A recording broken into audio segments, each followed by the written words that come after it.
Wanita ini baru saja bangun untuk menemukan dirinya terkunci dalam labirin. Dikelilingi oleh lumpur, lampunya kedip. Satu-satunya petunjuknya adalah permainan seperti labirin blok persegi.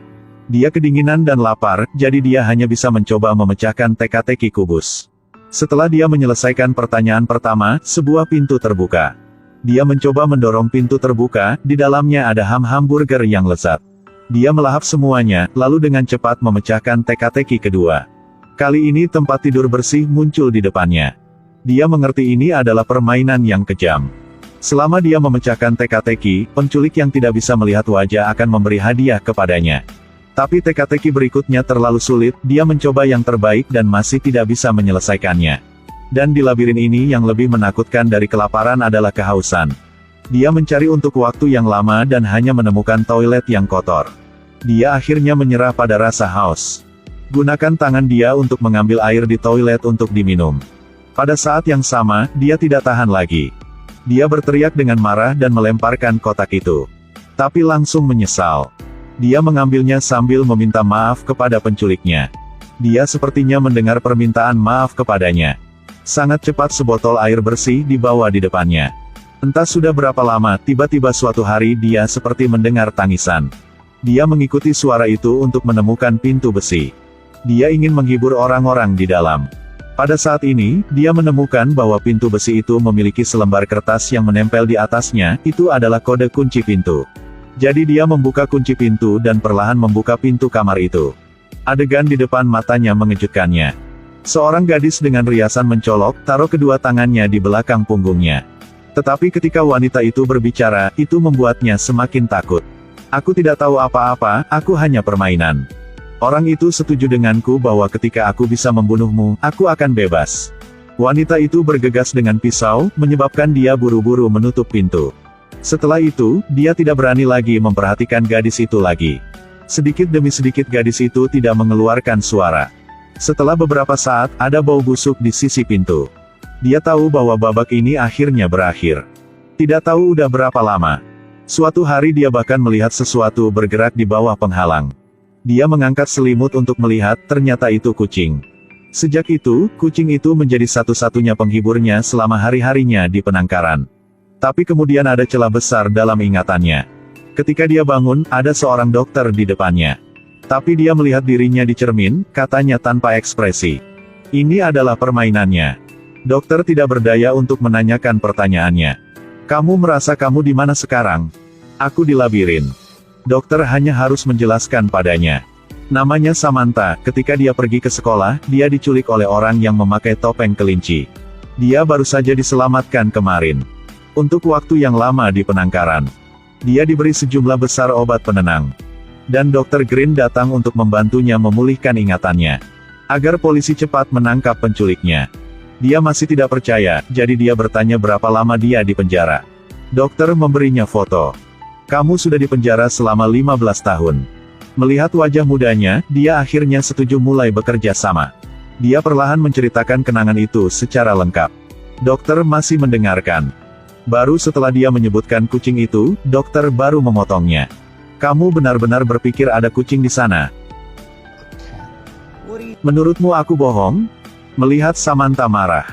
Dr. Green hanya perlu memintanya untuk melepas bajunya dan melihat perutnya. Setelah mengatakan itu, dia dengan sopan berbalik. Samantha mengikuti. Memang ada bekas luka di perutnya dari operasi caesar. Kenangan kembali lagi. Ternyata, di masa lalu, dia tidak melihat kucing, tapi bayi. Di seluruh ruangan ada foto anak-anak yang hilang. Kebanyakan dari mereka tidak ditemukan. Pria ini adalah Genko, seorang detektif swasta. 15 tahun yang lalu orang tua Samantha memintanya untuk menemukannya.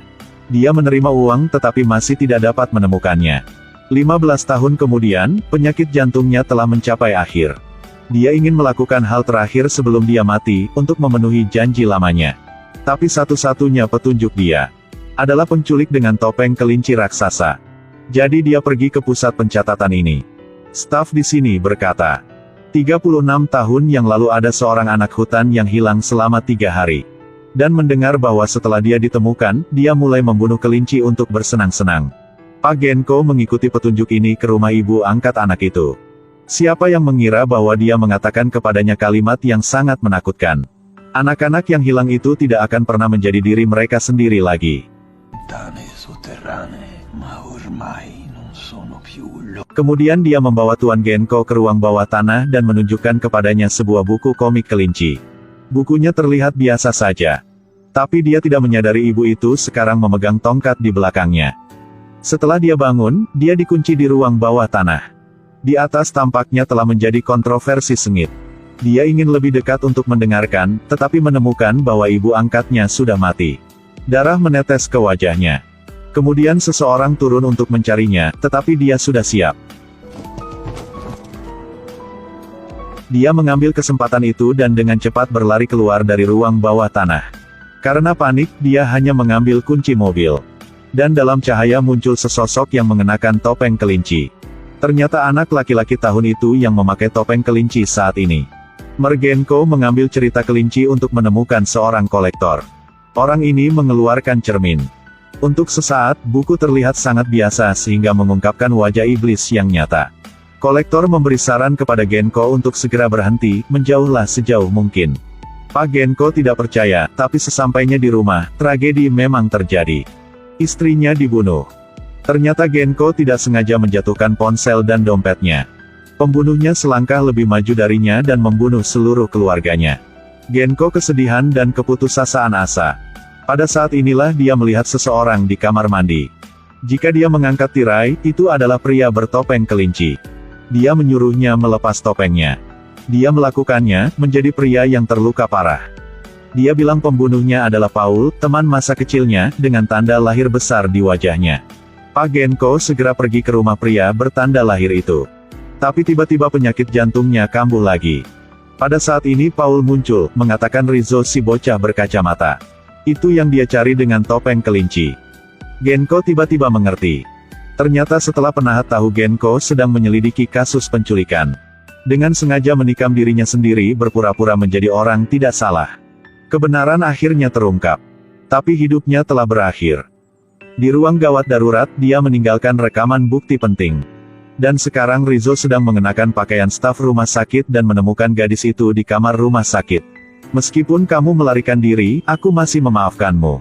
Ikut aku pulang sayang. Tapi apa yang dia pegang hanyalah lengan palsu. Buka selimut, berbaring di ranjang rumah sakit adalah manekin. Pada saat inilah polisi mengepungnya. Pada saat ini, orang cabul terakhir tertangkap. Tapi Samantha dipenjara olehnya selama 15 tahun. Karena dia tersiksa begitu lama, dia sudah tidak sadar dan tidak bisa bangun lagi. Tunggu, jika gadis ini adalah Samantha. Jadi siapa wanita yang lagi menceritakan ingatannya? Di rumah sakit, Samantha ingat detail baru. Terkadang penculik membawa sepotong pizza. Itu adalah harapan langka yang dia miliki selama dia di penangkaran. Pada saat itu, Dr. Green harus keluar. Telepon berdering. Samantha mengambil gagang telepon dan mendengar petugas pengiriman berkata, "Halo, apakah Anda memesan pizza? Kemana saya harus mengantarkan pizza?" Samantha terkejut, dia terus membunyikan bel tetapi tidak ada perawat yang datang. Dia mengeluarkan tabung infus, berjalan keluar. Lorong kosong, gelap gulita. Dia mengumpulkan keberaniannya dan melemparkan bola di tangannya dengan seluruh kekuatannya. Seperti yang diharapkan, dia masih dipenjara di labirin. Dan yang mengaku sebagai Dr. Green adalah penculiknya. Sekarang dia memakai headphone dan mendengarkan rekaman Samantha tadi. Samantha berjalan perlahan, melihat blok labirin dalam mimpi buruknya. Ada juga amplifier yang memutar suara keras. Di koran juga ada berita bahwa Samantha benar-benar segera diselamatkan. Dia pergi ke cermin dan menyentuh wajahnya dengan tangannya, tahi lalat palsu itu jatuh. Ternyata bahkan identitasnya juga palsu. Dr. Green masuk ke kamar lagi. Berpura-pura memberitahunya bahwa penculiknya telah ditangkap. Tapi dia tidak ingin pusing lagi dan bertanya langsung padanya. Apakah ingatanku nyata? Beberapa hal benar. Kapan Samantha yang asli ditemukan? Setahun yang lalu. Sudah berapa lama aku dikurung olehmu? 367 hari. Kenapa kau membuatku mengira aku Samantha? Ini adalah permainan. Dokter, bukan penculiknya, tidak terkejut. Dia dengan tenang menjawab pertanyaannya. Sepertinya ini bukan pertama kalinya dia bangun. Berapa kali kita memainkan permainan ini? Berkali-kali. Dia ingin menyuntiknya dengan obat kuat. Tapi tiba-tiba dia sadar.